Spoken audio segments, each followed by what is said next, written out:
Hello hello. तो देखो आज हम एक स्मॉल टॉपिक है उसको पढ़ते हैं। ठीक है, रैपर क्लास। रैपर क्लास क्या होती है वो हम पढ़ेंगे आज की क्लास में। ठीक है, ये एक छोटा सा टॉपिक है। इसमें से कभी कभी इंटरव्यू में पूछ लिया जाता है कि रैपर क्लासेस क्या होती हैं। ठीक है, एक ठीक है, तो आज पढ़ेंगे कि रैपर क्लास क्या होती हैं और इनका यूज़ क्या है। ठीक है, तो रैपर क्लासेस क्या होती है, हमने परमिटिव टाइप पढ़े। अच्छा, रैपर क्लास को अगर हम बोले तो रैपर क्लास क्या कहलाएंगी? Wrapper class in Java, wrapper classes are used to convert primitive type to object type. किस काम में यूज करते हैं हम इसको, रैपर क्लास को?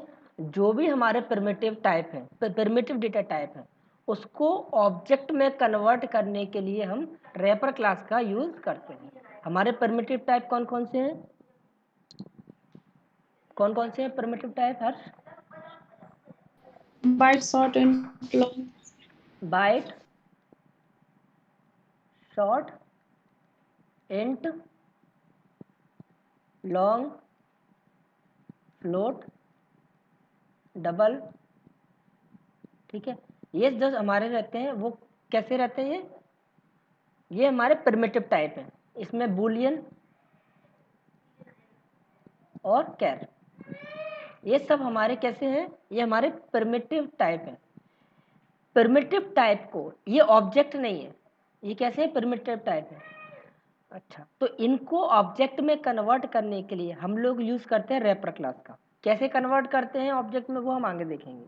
ठीक है, तो रैपर क्लास क्या हो गई कि रैपर क्लास का यूज किया जाता है प्रिमिटिव डेटा टाइप को ऑब्जेक्ट टाइप में कन्वर्ट करने के लिए। आई बात समझ में? ये लाइन समझ में आई जो मैं बोल रहा हूँ? जी सर। ठीक। अच्छा, अब इसमें एक चीज होती है ऑटो बॉक्सिंग। क्या होती है ऑटो बॉक्सिंग? ऑटो बॉक्सिंग किसको बोलेंगे? Converting primitive type to object type. किसको? प्रिमिटिव टाइप के डेटा है उसको ऑब्जेक्ट टाइप में कन्वर्ट करते हैं, तो उस प्रोसेस को बोलते हैं ऑटो बॉक्सिंग। तो आपसे पूछा जाए कि एक तो आपसे ये पूछा जा सकता है कि कितनी तरह की रैपर क्लासेस होती हैं, तो जितने प्रिमिटिव टाइप होते हैं उतनी ही रैपर क्लासेस होती हैं। कितने होते हैं प्रिमिटिव डेटा टाइप? 8। 8 होते हैं। ठीक है, 8 होते हैं, तो 8 ही रैपर क्लास होती है। तो पहला क्वेश्चन ये कि कौन कौन सी, कितनी रैपर क्लास होती है? ठीक है, कौन कौन सी होती हैं? तो जितनी प्रिमिटिव डेटा टाइप होते हैं उतनी ही हमारे रैपर क्लास होती हैं। कौन कौन सी होती हैं अभी हम आगे देखेंगे। फिर पूछा जा सकता है what is auto boxing? Auto boxing क्या है? आपको आंसर देना है प्रिमिटिव टाइप को ऑब्जेक्ट में कन्वर्ट करना ऑटो बॉक्सिंग कहलाता है। ठीक है, अनबॉक्सिंग क्या होता है? Converting object type. उल्टा मतलब ऑटो बॉक्सिंग का उल्टा। हम क्या कर सकते हैं? ऑब्जेक्ट टाइप को प्रिमिटिव टाइप में कन्वर्ट कर सकते हैं, तो इस प्रोसेस को बोलते हैं अनबॉक्सिंग। किसी का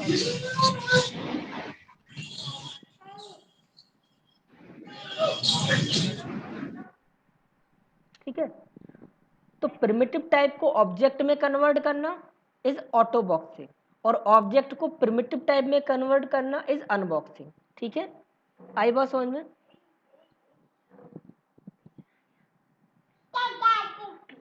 hello. Yes sir. Object object हाँ टाइप क्या होता है? हाँ, वो अभी मैं बताऊंगा, अभी बताऊंगा। देखो, ये जो हमारे प्रिमिटिव है इनको हमने ऑब्जेक्ट में कन्वर्ट कर दिया, मतलब ऑब्जेक्ट के फॉर्म में कन्वर्ट कर दिया। ऐसे हमारा 10 है, 10 एक इंटीजर टाइप की वैल्यू है। ठीक है, इसको प्रिमिटिव बोलेंगे क्योंकि ये नॉर्मल वैल्यू है। इसको अगर हमने ऑब्जेक्ट के फॉर्म में कन्वर्ट कर दिया, ऑब्जेक्ट के अंदर ले लिया, ये ऑब्जेक्ट मान लिया, ऑब्जेक्ट के अंदर ले लिया, ठीक है, तो इसको बोलते हैं ऑब्जेक्ट में कन्वर्ट कर दिया हमने इस 10 को। ठीक है, अब जब ऑब्जेक्ट में कन्वर्ट होगा, देखो ये प्रिमिटिव टाइप है, तो प्रिमिटिव जो डेटा होता है उनका, उसके अंदर कोई मेथड नहीं होता, वो तो सिर्फ एक वैल्यू है। बट प्रिमिटिव जो क्लास होती है, जैसे इंट है, इंट, इंट की प्रिमिटिव क्लास होती है इंटीजर। ठीक है, ये रैपर क्लास है, इंट की wrapper class integer.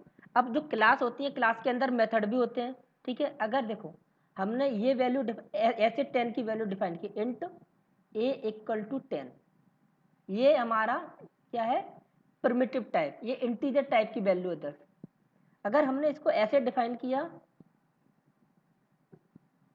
Integer object बना के a equal to new integer, और इसके अंदर 10 पास कर दिया, तो इस a की वैल्यू भी 10 है और इस a की वैल्यू भी 10 है, बट ये नॉर्मल प्रिमिटिव टाइप है, ये ऑब्जेक्ट टाइप है, तो दोनों की a की वैल्यू 10 ही है, बट ये जो 10 है यहाँ पे इसकी, ये ऑब्जेक्ट के फॉर्म में होगी वैल्यू 10, ये नॉर्मल प्रिमिटिव टाइप के फॉर्म में होगी वैल्यू 10। आ रही है बात समझ में? Yes sir. यस। ठीक। अब देखो नेक्स्ट क्या है कि रैपर क्लासेस कौन कौन सी होती हैं, तो ये हमारे प्रिमिटिव टाइप है, boolean, character, byte, short, int, long, float और डबल। ठीक है, ये प्रिमिटिव टाइप है। तो इसके करस्पॉन्डिंग रैपर क्लासेस कौन सी होती हैं, बूलियन की बूलियन, केयर की कैरेक्टर, ठीक है, केयर की कैरेक्टर, बाकी बाइट की बाइट भी। देखो इस सारे स्मॉल जो स्टार्टिंग के लेटर है वो कैपिटल है, ठीक है, इसकी स्मॉल है, तो ये नॉर्मल प्रिमिटिव टाइप है, ये क्लास है सारी। बाइट, शॉर्ट, इंट का इंटीजर, ये इंट है इंटीजर, लॉन्ग, फ्लोट और डबल। तो आपसे पूछा जाएगा कौन कौन सी रैपर क्लासेस होती हैं, तो 8 रैपर क्लासेस होती हैं, जिनमें से आप 2 याद रखना, केयर की कैरेक्टर होती है, केयर की केयर नहीं होती, इंट की इंटीजर होती है, बाकी सबकी वही होती है, बूलियन की बूलियन, बाइट की बाइट, शॉर्ट की शॉर्ट, लॉन्ग की लॉन्ग, फ्लोट की फ्लोट, डबल की डबल। बस इंटीजर और कैरेक्टर, इनकी 2 चेंज होती हैं, केयर की कैरेक्टर और इंट की इंटीजर। इतनी बात आई समझ में? Yes sir. ओके, ठीक है। अब कन्वर्ट कैसे करते हैं, या फिर कहें ऑटो बॉक्सिंग करते कैसे हैं, तो auto boxing is used to convert primitive data type into corresponding object. तो प्रिमिटिव टाइप है हमारा, मतलब हमारा जो है एक ऐसी वैल्यू डिफाइन है इंट a इक्वल टू 10, तो इस a को हमको ऑब्जेक्ट में कन्वर्ट करना है। अब ये प्रिमिटिव टाइप में ऑब्जेक्ट में कन्वर्ट करना है, तो हम ऑटो बॉक्सिंग करेंगे।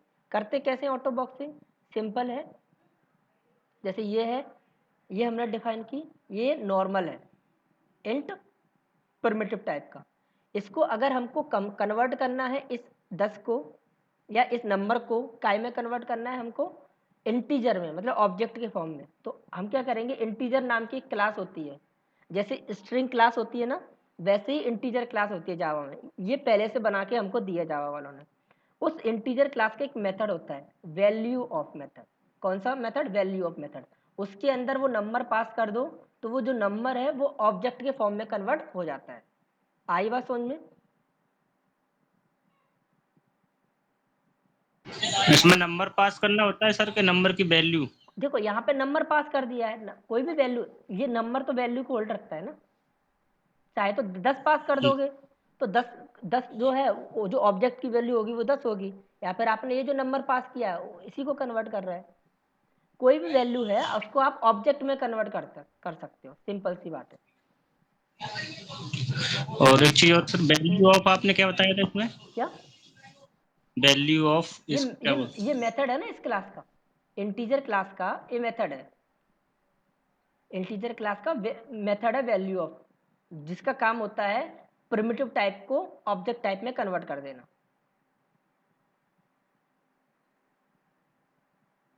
मेथड है, फिर डॉट क्यों लग के आ रहा है इसमें? अरे इंटीजर डॉट। कोई स्टैटिक मेथड को हम कॉल कैसे करते हैं, स्टैटिक मेथड हो किसी क्लास का, स्टैटिक मेथड हो, मैंने क्या बताया था, स्टैटिक मेथड को कैसे कॉल कर सकते हैं हम लोग, मेथड के नाम से। मेथड के नाम से नहीं दोस्त, क्लास के नाम से। हाँ, क्लास के नाम से। हाँ, तो जो वैल्यू ऑफ मेथड है वो स्टैटिक मेथड है, किसका, इंटीजर क्लास का। जैसे स्ट्रिंग क्लास होती है ऐसी इंटीजर क्लास है जावा में, उसका वैल्यू ऑफ मेथड है एक, वो स्टैटिक टाइप का है। तो स्टैटिक टाइप का जो मेथड उसको कैसे कॉल कर सकते हैं हम, क्लास के नाम से। तो ये क्लास का नाम है इंटीजर, इसका ये स्टैटिक मेथड है, इसको डॉट ऑपरेटर से कॉल करते हैं। स्टैटिक मेथड को कैसे कॉल करते हैं, क्लास का नाम डॉट मेथड का नाम। याद आया? जी, यस सर। ठीक है, ठीक है, इसका एग्जाम्पल देखते हैं।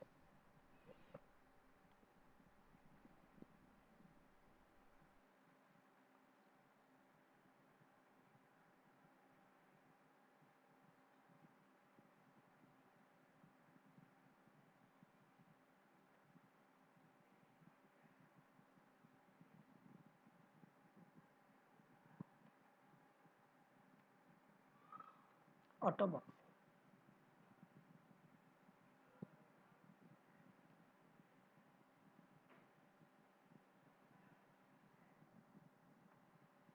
ठीक है। क्या करना है, देखो इंट, पहला देखो इंट एक नंबर लिया हमने इक्वल टू 10, ठीक है। अब देखो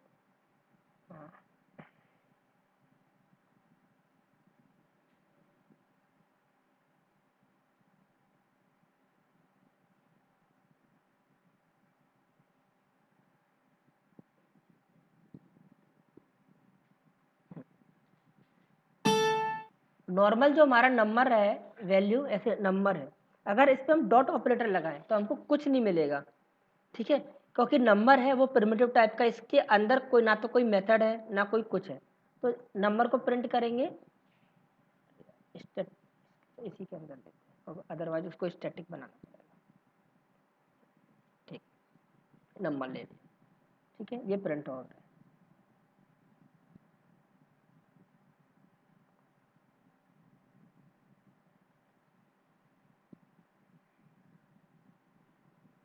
ये नॉर्मल आपका इंटीजर टाइप की वैल्यू है, ठीक है।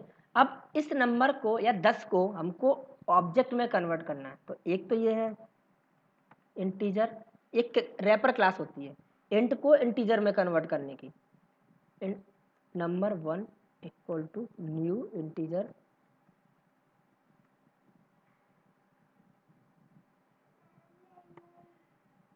ठीक है। तो इस नंबर की वैल्यू 10 है, इस नंबर 1 की वैल्यू क्या होगी, 10 होगी, इसकी दोनों की वैल्यू 10 होगी, बट ये जो नंबर 1 है वो किस फॉर्म में है, ऑब्जेक्ट के फॉर्म में है। जब प्रिंट करोगे तो दोनों की वैल्यू 10 ही 10 प्रिंट होगी, ठीक है। ये ऑब्जेक्ट के फॉर्म में, ऑब्जेक्ट के फॉर्म में पता कैसे चलेगा, क्योंकि ऑब्जेक्ट के फॉर्म में इससे पता चलेगा कि इस क्लास के अंदर जो भी मेथड होंगे तो डॉट लगाने पे हमको सारे मेथड दिखने लगेंगे। जैसे हमने इस नंबर 1 पे डॉट लगाया, क्योंकि नंबर जो 1 है वो ऑब्जेक्ट है, ठीक है, और उस ऑब्जेक्ट की वैल्यू 10 है, तो इस ऑब्जेक्ट में जितने भी मेथड होंगे हमको यहाँ पे दिखने लगेंगे, क्योंकि ये जो मेथड है वो किस क्लास के हैं, किस क्लास के मेथड है ये, इतने सारे इंटीजर क्लास के, इंटीजर क्लास के, ठीक है, इंटीजर क्लास के मेथड है। और ये वाला जो नंबर है वो नॉर्मल प्रिमिटिव टाइप का है, तो जब आप इस पर डॉट लगाओगे तो कुछ नहीं दिखेगा, कोई मेथड नहीं आएंगे, क्योंकि उसके अंदर वो क्लास थोड़ी ना है, वो तो सिर्फ एक वैल्यू है, वैल्यू बता रहा है। बट ये वाला जो नंबर है उसकी वैल्यू भले ही 10 है, बट ये ऑब्जेक्ट के फॉर्म में है, और इस ऑब्जेक्ट में इस नंबर की वैल्यू के साथ साथ इस क्लास में जितने भी मेथड है वो भी आ गए हैं सारे। इसलिए जब इस ऑब्जेक्ट पे आप डॉट लगाओगे तो इस क्लास में, इंटीजर क्लास में जितने भी मेथड होंगे वो सारे दिखाएगा आपको यहाँ पर, ठीक है। तो एक तो तरीका ये है कि प्रिमिटिव, मतलब आपको अगर कोई प्रिमिटिव टाइप है उसको ऑब्जेक्ट में कन्वर्ट करना है, तो जब आप ऑब्जेक्ट बनाते हो तो उस कंस्ट्रक्टर में पास कर दो, ये पीछे वाला कंस्ट्रक्टर होता है, मैंने बताया था इतना पार्ट, तो उस वैल्यू को आपको कंस्ट्रक्टर में पास कर दो एज अ आर्ग्यूमेंट, तो ये जो 10 है 10 काय में कन्वर्ट हो जाएगा, ऑब्जेक्ट में, ठीक है। दूसरा तरीका क्या है, दूसरा तरीका है आपका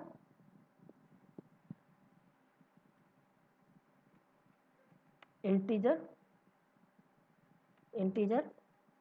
नंबर 3 इक्वल टू, एक इंटीजर ही क्लास का वैल्यू ऑफ मेथड होता है, वैल्यू ऑफ मेथड, इसके अंदर आप पास कर दो वैल्यू, तो ये भी क्या करेगा, आपके जो वैल्यू पास की है उसको ऑब्जेक्ट में कन्वर्ट कर देगा, ठीक है।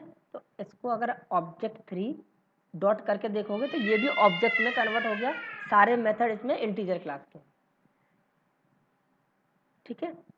तो प्रिमिटिव टाइप को ऑब्जेक्ट टाइप में कन्वर्ट करने के लिए हमें क्या जरूरत पड़ती है, इंटीजर रैपर क्लास की, और इंटीजर रैपर क्लास में भी दो तरीके हैं, या तो जब हम ऑब्जेक्ट बनाते हैं इसका इंटीजर रैपर क्लास का ऑब्जेक्ट बनाएं तभी उसमें वैल्यू पास कर दें, या फिर इसका एक मेथड होता है वैल्यू ऑफ मेथड, उसमें हम वैल्यू पास कर दें। दोनों ही तरीके से जो भी आपकी वैल्यू होगी उसको हम ऑब्जेक्ट में कन्वर्ट कर सकते हैं। आई बात समझ में? Hello, yes sir. किसी को कोई कंफ्यूजन? No sir. ओके,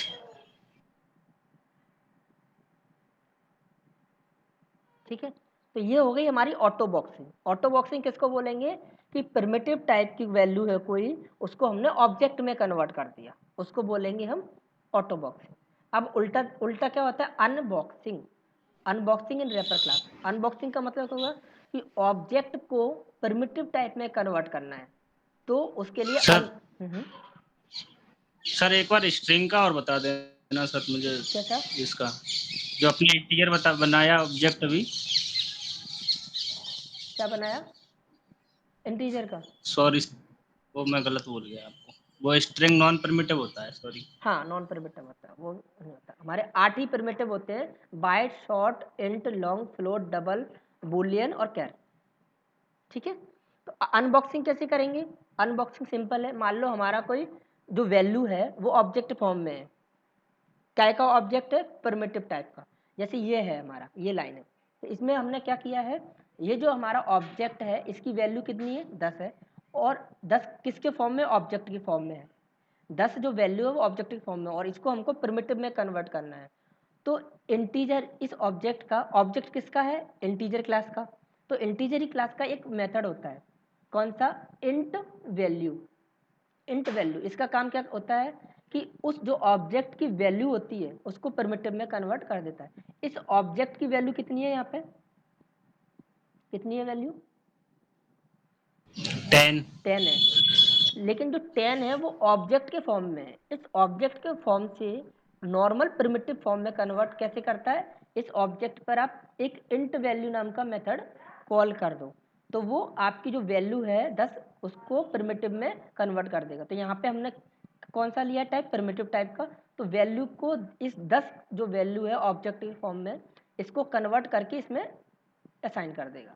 अच्छा, अगर वैल्यू फ्लोट होती तो, जैसे यहाँ पे फ्लोट क्लास होती, चलो इसको करके देखते हैं। ठीक है, तो अभी हमने क्या किया, ये हमारा एक ऑब्जेक्ट, ठीक है, हमने ये ऑब्जेक्ट मान, ठीक है, ये हमारा जो ऑब्जेक्ट बन गया, इस ऑब्जेक्ट की वैल्यू जो है वो है हमारी 10, बट ये ऑब्जेक्ट के फॉर्म में है।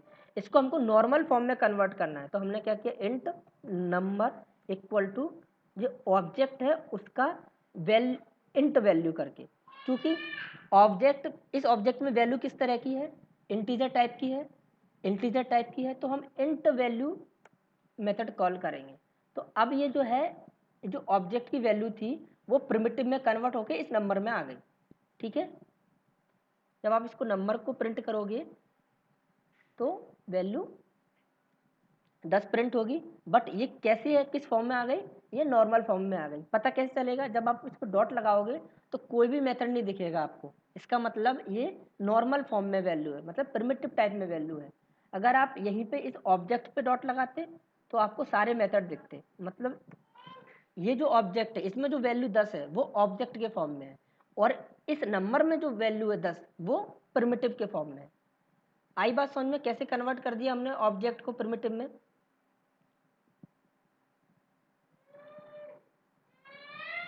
Yes sir. ठीक है। अब ऐसे ही हमारी, मान लो कोई फ्लोट वैल्यू है, तो फ्लोट को ऑब्जेक्ट में कन्वर्ट करना है। ठीक है,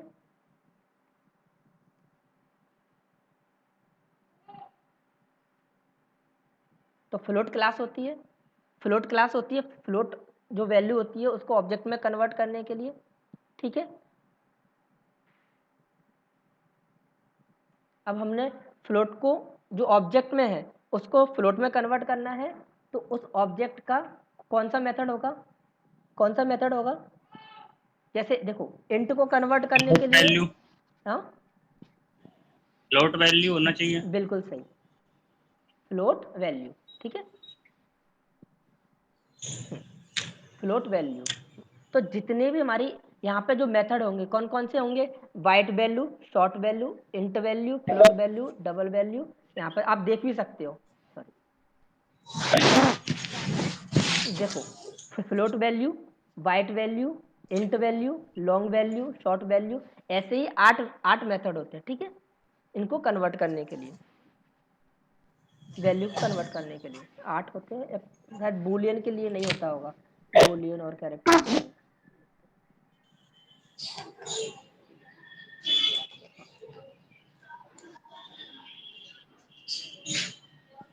हाँ, बूलियन और कैरेक्टर के लिए नहीं होता होगा, क्योंकि बूलियन को आप कैसे कन्वर्ट करोगे, ठीक है, तो उनके लिए नहीं होता होगा। बाकी बाइट, शॉर्ट, इंट, लॉन्ग और डबल, इनके लिए अगर आपको ऑब्जेक्ट से कन्वर्ट करना है प्रिमिटिव में तो आपको फ्लोट वैल्यू होती है, ठीक है, float value, double value, byte value, short value, उस तरह की चीज़ें रहती हैं, ठीक है।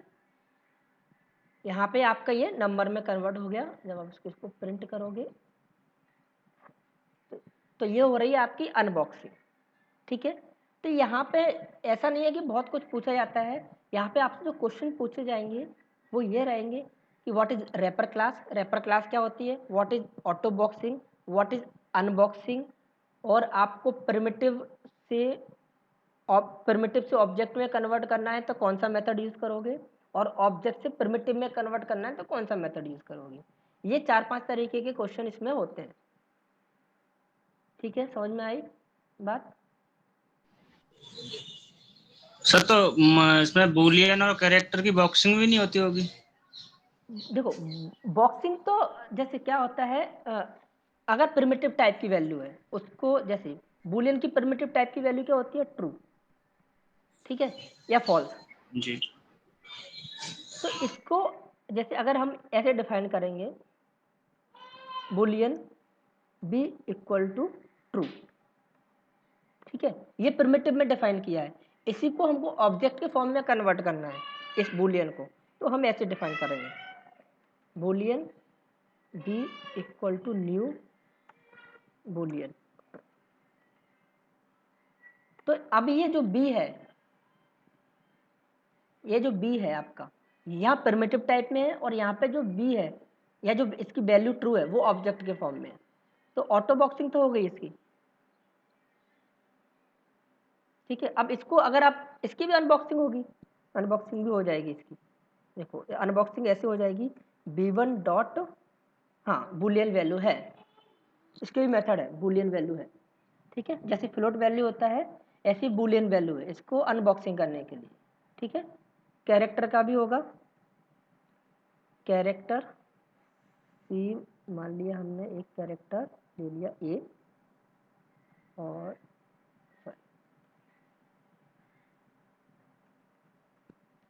कैरेक्टर क्लास ली C H equal to new character,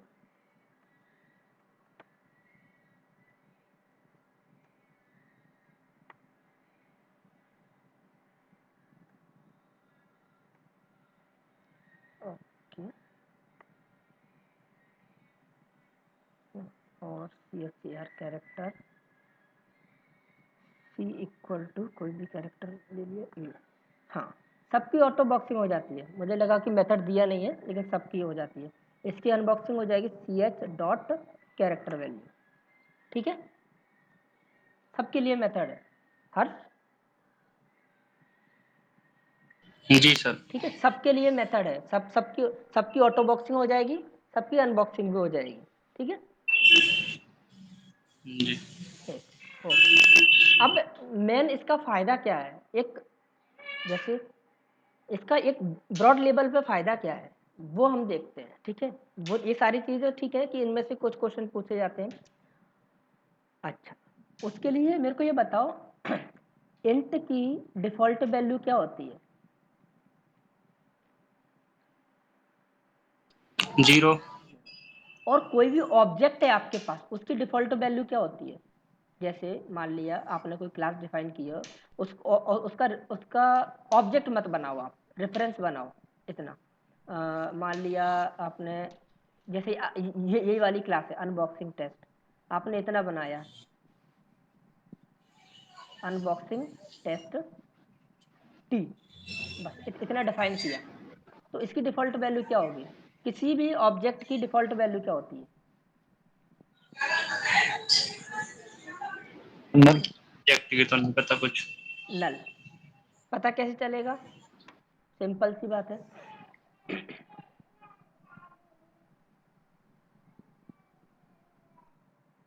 जैसे इंट ए, ये डिफाइन किया हमने, और मान लिया इसी का रेफरेंस बना दिया, ठीक है, हो भी जाए। हम इन दोनों को प्रिंट करते हैं,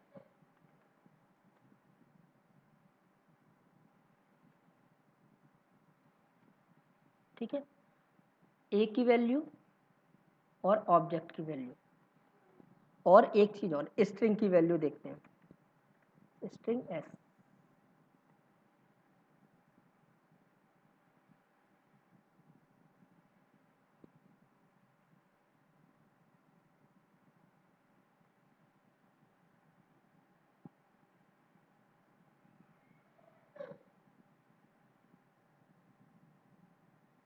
तो मतलब इनिशियलाइज वेरिएबल, ओके।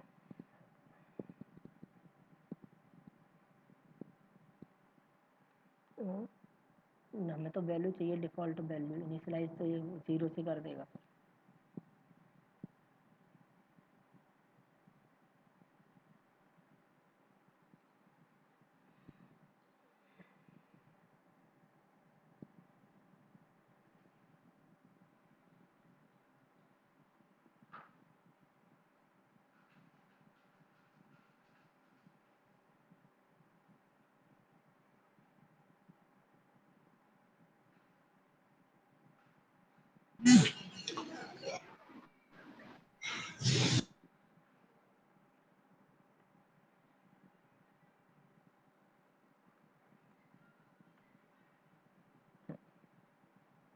एक मिनट,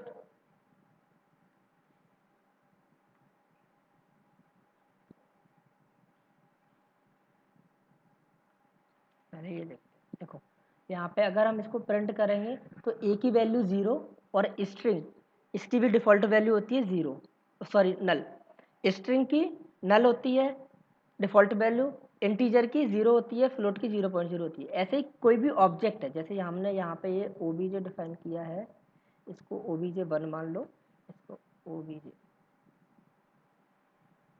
अच्छा, नहीं मान रहे, दूसरी बाइक,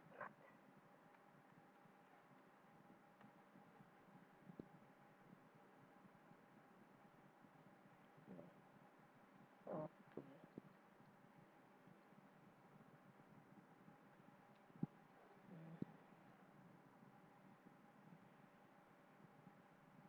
सीधी बात है, अभी याद रख लो, मुझे याद नहीं आ रहा मैं कैसे करूँ। तो जो भी ऑब्जेक्ट होता है हमारा, उसकी डिफ़ॉल्ट वैल्यू होती है नल। मतलब अगर हम कोई ऑब्जेक्ट ना बनाएं, अगर हम ऑब्जेक्ट नहीं बनाते, ठीक है, और इसको अगर हम प्रिंट करते हैं, ये बोल रहा है इनिशियलाइज करो, अब हो गया होगा, एक मिनट, ऑब्जेक्ट 1 लिस्ट,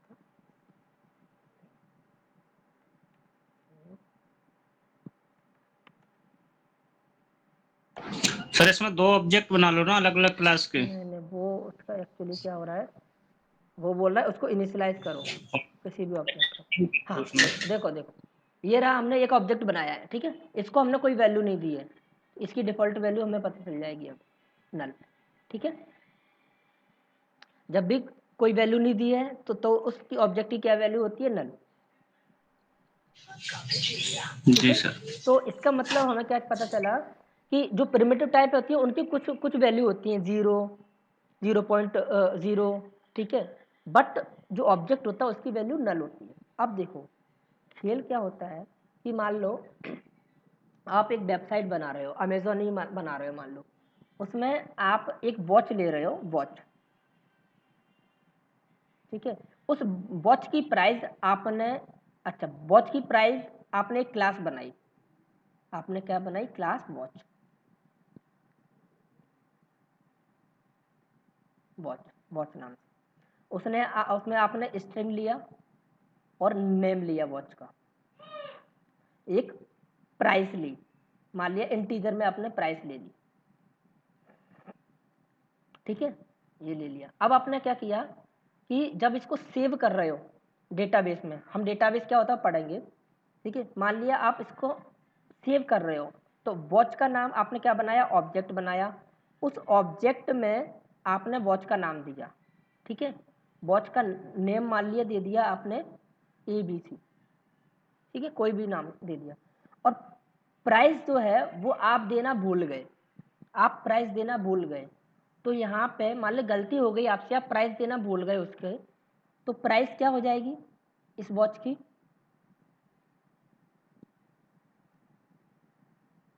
क्या हो जाएगी, जीरो, जीरो हो जाएगी, और जीरो। ठीक है, और डेटाबेस में जाके क्या सेव हो जाएगा कि घड़ी का नाम, वॉच का नाम ये और उसकी प्राइस जीरो है। फिर हम जैसे इंटेलिजेंट बंदे आएंगे और देखेंगे अमेजोन पे कि भाई ये वाली वॉच है, उसकी प्राइस जीरो है, हमें लगेगा शायद अमेजोन कोई ऑफर निकाल रहा है, बट एक्चुअल में वो क्या हुआ, जब उसकी प्राइस सेट कर रहे थे, प्राइस सेट कर रहे थे, वो प्राइस देना भूल गया ऑपरेटर, तो वो चली गई प्राइस जीरो, मतलब जो खरीद रहा है उनको लग रहा है फ्री में हो गई, तो इसमें अमेजोन का हुआ नुकसान। बट अगर यहाँ पे जो डेवलपर था उसको पता था कि मैं इंट की जगह अगर इंटीजर डिफाइन कर दूं, तो यहाँ पे इसकी और वो मान लो प्राइस भूल गया गलती से, तो यहाँ पे अब इसकी डिफॉल्ट वैल्यू क्या होती, डिफॉल्ट वैल्यू क्या होती, नल। नल, क्योंकि क्या है, इंटीजर क्लास है, और इसकी जब इंटीजर जो है वो क्लास है, और क्लास का ऑब्जेक्ट क्या होगा, ऑब्जेक्ट की वैल्यू क्या होगी, नल, डिफॉल्ट वैल्यू नल। मतलब अगर अब कोई अमेजोन पर जाएगा और वो देखेगा वॉच का नाम ABC है, और अगर जो उसका ऑपरेटर है वो प्राइस डालना भूल गया, तो उसको प्राइस क्या दिखेगी, नल, मतलब जीरो नहीं दिखेगी, जीरो का मतलब होता फ्री ऑफ कॉस्ट, नल का मतलब कुछ नहीं, कुछ नहीं का मतलब आप उसको खरीद ही नहीं पाओगे एक तरह से, कि मैं कहूँ कि अगर कोई प्राइस है कुछ नहीं है, तो इसका मतलब क्या है, इसका मतलब जीरो नहीं है, जीरो का मतलब होता है कुछ नहीं देना आपको, फ्री ऑफ कॉस्ट है, नल है मतलब वो वहाँ पे प्राइस दिखाई नहीं रहा, तो आप कैसे अनुमान लगाओगे कि ये कितने की हो सकती है। जैसे आप विशाल मेगा मार्ट में भी जाओ, तो कई बार जो स्टिकर होते हैं वो हट जाते हैं, तो हम लोग सोचते हैं कि लें क्या नहीं लें, पता नहीं कितने की होगी, लेकिन अगर उस पर कुछ लिखा हो, मान लो 10 रुपये, 30 रुपये, 40 रुपये, तो हमको पता ही सस्ता है, हम लेना है या नहीं लेना, बट उस पर स्टिकर ही नहीं लगा होगा, तो आपको ना तो मॉल वाला देगा, क्योंकि उसको पता ही नहीं है प्राइस क्या है, वो कहेगा कि इसका बार कोड नहीं है, इस पर प्राइस नहीं है, आप दूसरा लेके आओ, ये वाला नहीं दे सकता। आई बात समझ में, क्या इंपॉर्टेंस होता है प्रिमिटिव क्लास का, रेफर क्लासेस का।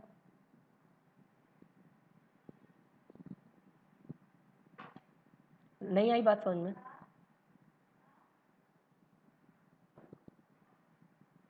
नहीं आई सर, एक बार और देखो दोबारा रिपीट कर दीजिए। देखो देखो, कभी आप विशाल मेगा मॉल गए हो, विशाल मेगा मॉल,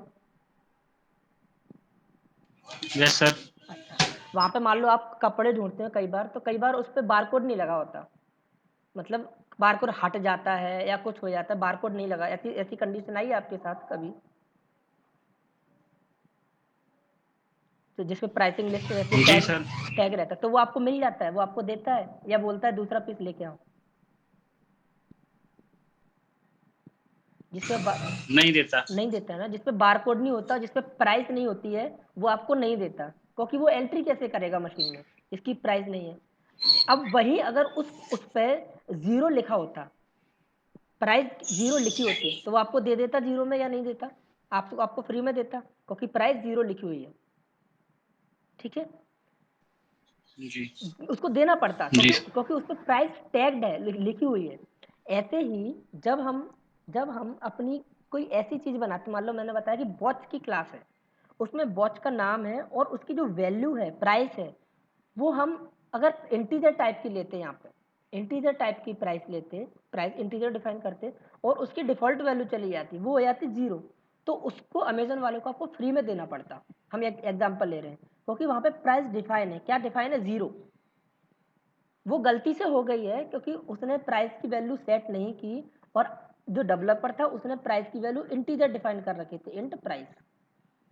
तो इंटीजर की जब उसने जो ऑपरेटर होता है उसने प्राइस सेट नहीं की कि 400 रुपये है, 500 रुपये है, 600 है, जो भी, तो डिफ़ॉल्ट प्राइस चली गई। जब आप प्राइस नहीं दोगे तो डिफ़ॉल्ट प्राइस आएगी और डिफ़ॉल्ट किसके अकॉर्डिंग ली जाएगी? जिस तरीके का डेटा टाइप होगा। तो इंटीजर डेटा टाइप है तो डिफ़ॉल्ट प्राइस क्या चली जाएगी? 0। तो आपको वो 0 कॉस्ट दिखाएगा वहाँ पे घड़ी की कि आपको 0 पे करना है इसके लिए। इतनी बड़ी बात समझ में। और अगर डेवलपर ने इस इंट की जगह इंटीजर लिया होता, क्लास टाइप की वैल्यू, और फिर अगर वो भूल जाता तो डेटाबेस में क्या जाता? नल। मतलब वो आपको प्राइस दिखाता ही नहीं कुछ। तो जब आपको प्राइस दिखाता ही नहीं कुछ तो आपको वो मिलती ही नहीं वो चीज़। तो यहाँ पे क्या फ़ायदा हुआ कि अगर भले ही प्राइस डालना अगर वो भूल गया डेवलपर, वो ऑपरेटर उसकी, तो आपको वो चीज़ आप परचेज नहीं कर सकते। तो इससे जो वेबसाइट है, जो आपको बेच रही है साइट, उसका नुकसान होने से बच गया कि आपको वो चीज़ अदरवाइज फ्री में मिल जाती। आई बात पकड़ में? Yes sir. ठीक है, मतलब एक तरह से नल का मतलब स्टिकर नहीं लगाया आपके कपड़ों पे। जैसे प्राइस उसकी नल है, इसका मतलब है जो आप कपड़ा खरीद रहे थे विशाल से, उस पर स्टिकर नहीं लगा हुआ है तो वो आप खरीद नहीं सकते। तो खरीद नहीं सकते तो इसमें फ़ायदा किसका हुआ? विशाल का हुआ ना। वो कल जाके स्टिकर लगा देगा तो कल तो आपको जब स्टिकर लग जाएगा तो पैसे देने पड़ेंगे। ऐसे ही कल जाके उनको पता चल जाएगा कि ये जो वॉच है इसकी प्राइस सेट नहीं की गई है, तो वो 1-2 दिन में जब उनको पता चल जाएगा तो प्राइस सेट कर देंगे, तब तो आपको पे करना पड़ेगा। और वहीं अगर वो पहले ही 0 दिखाता तो आप तो फ्री में ले जाते उसको। आई बात समझ में? जी सर, जी सर। इसलिए ये इम्पोर्टेंस होता है रैपर क्लास का कि आपको जहाँ पे ऐसा लगता है कि जो प्रिमिटिव टाइप है अगर वो डिफ़ॉल्ट चली गई उसकी वैल्यू तो बहुत बड़ा नुकसान हो सकता है। ठीक है, ये तो चलो छोटा नुकसान है। एक बार क्या हुआ था, जो अमेज़न होता है उसमें शॉपिंग चली हुई थी एक बार दिवाली के टाइम पे। क्या शॉपिंग चली हुई थी कि आप अगर 40,000 की शॉपिंग करते हो तो आपको 1 ग्राम गोल्ड फ्री मिलेगा। ठीक है, इस तरह का कुछ कुछ चला हुआ था, या 1 ग्राम या 1000 रुपये का, 2000 रुपये का। तो उनने क्या किया था, एक बंडल था, कॉम्बिनेशन था, कोड ऐसा लिखा गया था कि जब आप इतने की शॉपिंग करोगे तो इतना का फ्री है। अब वो कोड फट गया, मतलब कोड में कुछ एरर आ गई, तो क्या हो गया, ये दोनों पार्ट टूट गए। तो कस्टमर्स को क्या दिख रहा था कि 1 ग्राम गोल्ड फ्री, तो लोगों ने परचेज कर लिया। अब यहाँ पे उनको ये परचेज करने की ज़रूरत ही नहीं पड़ी, उनने ये परचेज कर लिया तो अमेजन को देना पड़ा। ये कई साल पुरानी बात है। तो इसी तरह से गड़बड़ ना हो इसीलिए इस तरह के लॉजिक लगाए जाते हैं। आई बात समझ में? Yes sir.